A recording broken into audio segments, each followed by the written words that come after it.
Mimi nataka mjue ya kwamba sasa tumemaliza mashindano.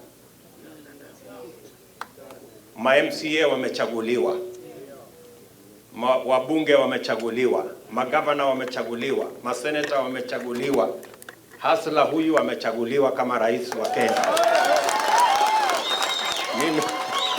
Mimi nataka mjue ya kwamba nafasi ambayo tuko nayo sasa ni ya kushirikiana na kufanya kazi ya mambo ya Kenya kwa pamoja na viongozi wote.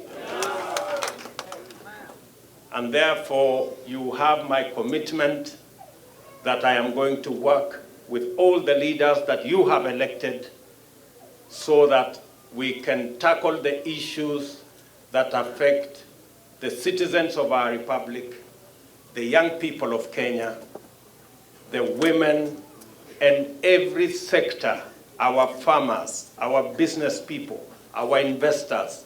We are going to work together to take this county and this country to the next level.